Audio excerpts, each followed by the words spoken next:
Est-ce que tu as déjà remarqué que c'est lorsque tu manques de ressources que tu es plus inspiré? Est-ce que tu as déjà remarqué que c'est lorsque tu n'as pas d'argent, lorsque tu n'as pas d'opportunité, lorsque tu es dans d'énormes difficultés, que ton cerveau tourne plus, que ton cerveau a des idées exceptionnelles, que tu as des idées de projets incroyables, que tu penses comment tu vas révolutionner le monde, que tu te dis, lorsque j'aurai les ressources, lorsque j'aurai l'argent, je vais faire telle chose, telle chose, telle chose et telle chose. Mais dès que tu as les ressources, dès que tu as cet argent, parfois toutes ces idées disparaissent, ou du moins ne sont plus en rythme aussi élevé. Est-ce que tu as déjà remarqué cela? Je vais prendre un autre exemple. Est-ce que tu as déjà remarqué que quand tu as faim, tu réfléchis plus et tu réfléchis mieux? Observe bien. Lorsque tu passes une longue période sans manger, ton cerveau tourne plus, tu réfléchis plus, tu as plus d'idées. Parfois, tu es même plus productif. Mais dès que tu as bien mangé un bon poulet avec les frites de plantain, avec un bon jus, une bonne glace, une bonne bière, juste après, ta réflexion diminue, ta performance diminue. Est-ce que tu as remarqué cela? Qu'est-ce que je veux te faire comprendre? L'abondance peut parfois devenir dangereuse si tu n'as pas l'initiation nécessaire pour gérer l'abondance. Si tu n'as pas l'initiation qui te permet de gérer l'abondance, lorsque tu l'auras, tu ne pourras rien faire. Cette abondance va te détruire. Lorsque tu as beaucoup d'argent et tu rencontres un problème, qu'est-ce qui se passe? En fait, tu as envie de t'en débarrasser. Lorsque tu as beaucoup d'argent et on te dit qu'il y a quelqu'un qui est en train de tirer sur toi sur Internet, il y a quelqu'un qui est en train de te réclamer son argent parce que tu dois de l'argent. Il y a quelqu'un qui est en train de te traîner dans la boue. Il y a le bailleur qui vient de t'appeler urgemment. Quand tu as beaucoup d'argent et ce type de situation se présente, qu'est-ce que tu fais? Le réflexe naturel que tu vas avoir pour la plupart des personnes, c'est de poser la question, il me réclame combien? Avec un dédain particulier, avec un air de mépris et de condescendance. Parce que tu sais que tu as l'argent. Donc du coup, tu t'en fous des problèmes. Tu demandes la somme, c'est combien? Dès qu'on dit que c'est 200 000, tu dis envoyez-moi son numéro pour un paiement électronique. Dès qu'on envoie le numéro, tu fais le paiement de 250 000. Tu dis envoyez-lui cet argent. J'ai ajouté 50 000. Feignant. Vous voyez ce que vous venez de faire? Comme vous avez beaucoup de ressources, lorsqu'il y a un problème, vous voulez vous débarrasser des problèmes. Et vous utilisez vos ressources pour vous débarrasser des problèmes, pour vous débarrasser des problèmes. La question que j'ai envie de vous poser, ou que j'ai envie de te poser, tu penses que tes ressources sont illimitées? Est-ce que tes ressources sont illimitées? La réponse c'est non. Maintenant, je pose une autre question. Est-ce que les problèmes sont illimités? La réponse c'est oui. Les problèmes sont illimités et les problèmes ne finissent jamais. Est-ce qu'on peut résoudre un problème illimité avec des ressources qui sont limitées? La réponse c'est non. Tu ne peux pas résoudre tous tes problèmes avec ton argent parce que ton argent est limité et les problèmes sont illimités. Tu ne peux pas résoudre tous les problèmes que tu as avec tes ressources matérielles, avec tes terrains, avec tes voitures. Non. Parce que tes ressources sont limitées et les problèmes sont illimités. Peut-être maintenant tu penses que les problèmes que tu as sont limités, mais dans 2 jours, dans 6 semaines, dans 2 mois, tu vas te rendre compte qu'il y a de nouveaux problèmes qui viennent et que ça ne finit jamais. Il peut s'agir des problèmes personnels, familiaux, émotionnels, spirituels et tout ce que tu veux. Les problèmes sont illimités. Est-ce qu'on peut résoudre un problème illimité avec une ressource qui est limitée? Non. Sauf que quand tu as beaucoup de ressources, tu penses que tes ressources peuvent te permettre de résoudre tous tes problèmes. Et c'est donc l'erreur que tu commets parce que tu n'as pas l'initiation nécessaire. Et donc tu gaspilles toutes tes ressources et tu te retrouves maintenant sans ressources et avec cette fois les mêmes problèmes. Maintenant sans ressources. Parce que tu as gaspillé toutes ces ressources en pensant que ces ressources devaient te permettre de résoudre ces problèmes. Prenons le même cas de figure. Tu n'as pas de ressources ou tu n'en as pas assez. mais tu as les mêmes problèmes que lorsque tu avais beaucoup de ressources. Tu as des gens qui te réclament de l'argent. Tu as le bailleur qui te harcèle. Tu as des membres de ta famille qui veulent de l'argent. Tu as des gens qui recherchent des opportunités, qui t'appellent, qui te demandent des choses tous les jours. Sauf que cette fois, tu n'as pas beaucoup de ressources. Ou tu n'en as presque pas.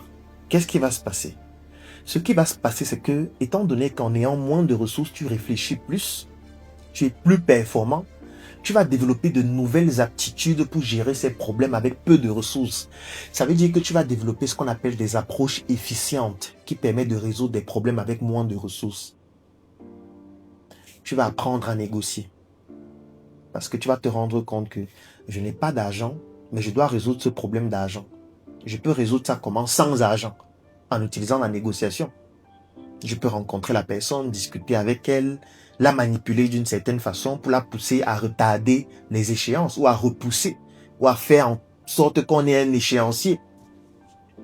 Ça veut dire que tu viens de développer une nouvelle aptitude, une nouvelle connaissance qui te permet de résoudre un problème en dépensant moins de ressources.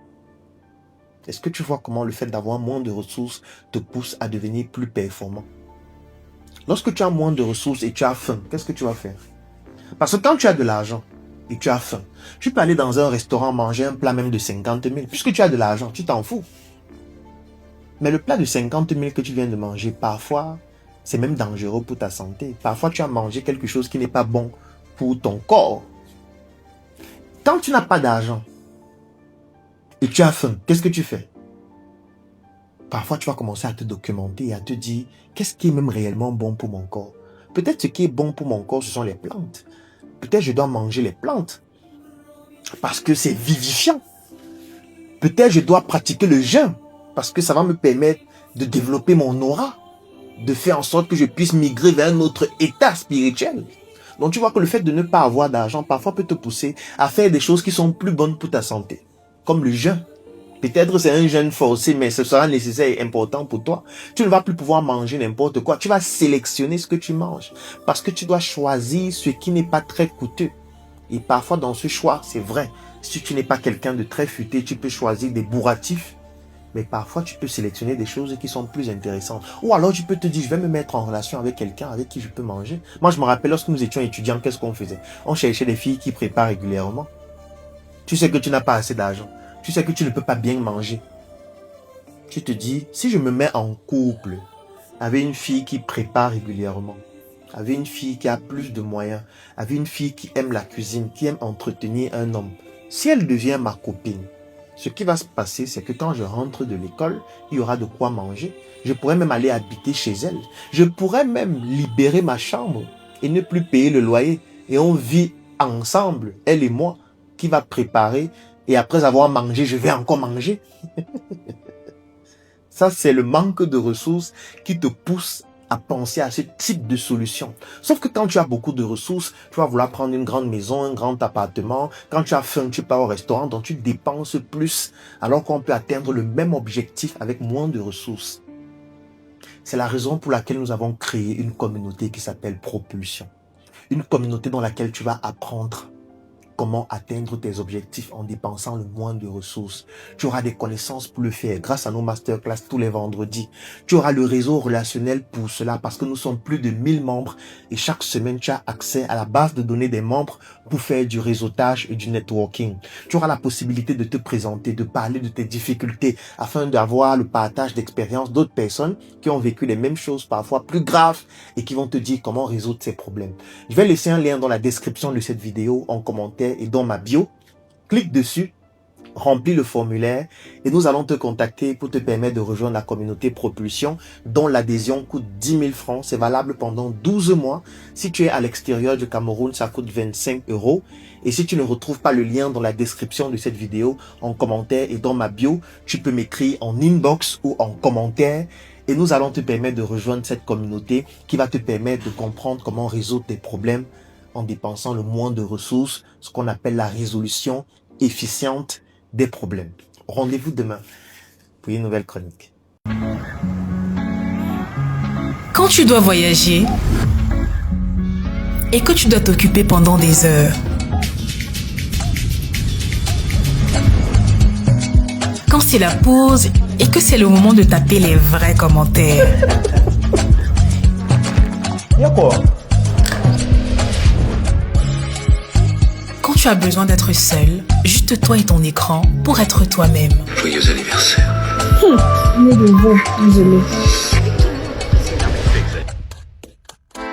Quand c'est le premier rendez-vous et que tu dois prouver, mais sans trop en faire.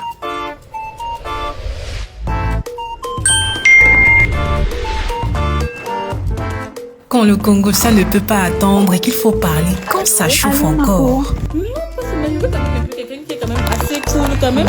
Non. Je veux bien.